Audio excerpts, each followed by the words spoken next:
A paz do Senhor, meus irmãos, a leitura semanal de quarta-feira, 23 de outubro de 2024, tem como título: O pecado contra o próprio corpo. O texto bíblico encontra-se na primeira carta de Paulo aos Coríntios, capítulo 6, versículo 18, que diz assim: Fujam da imoralidade sexual. Qualquer outro pecado que alguém comete não afeta o corpo, mas a pessoa que comete imoralidade sexual peca contra o seu próprio corpo.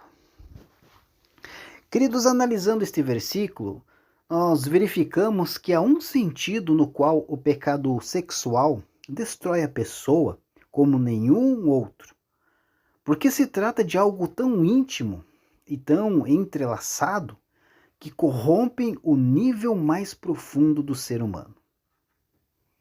Todavia, o apóstolo Paulo está provavelmente relacionando a doenças venéreas, predominante e devastadora tanto em seus dias como nos dias de hoje.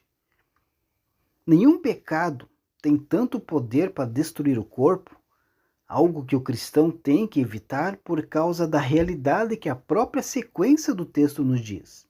No versículo 19 e 20 está escrito assim: Acaso não sabeis que o vosso corpo é santuário do Espírito Santo, que está em vós, o qual tendes da parte de Deus, e que não sois de vós mesmos, porque fostes comprados por preço.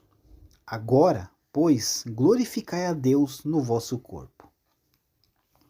Portanto, querido irmão, o pecado fora do corpo é todo pecado que não atinge ao santuário do Espírito Santo, ou seja, o nosso corpo. Por exemplo, saber da responsabilidade de ajudar principalmente os irmãos em Cristo e não ajudar.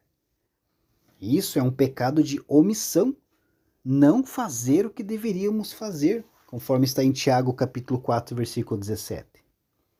Ou saber o que fazer, mas não fazer.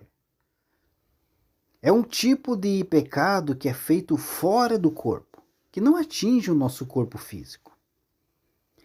E pecado contra o corpo, queridos, é todo pecado que atinge diretamente o nosso corpo físico, que conforme analisamos no texto, é o santuário do Espírito Santo.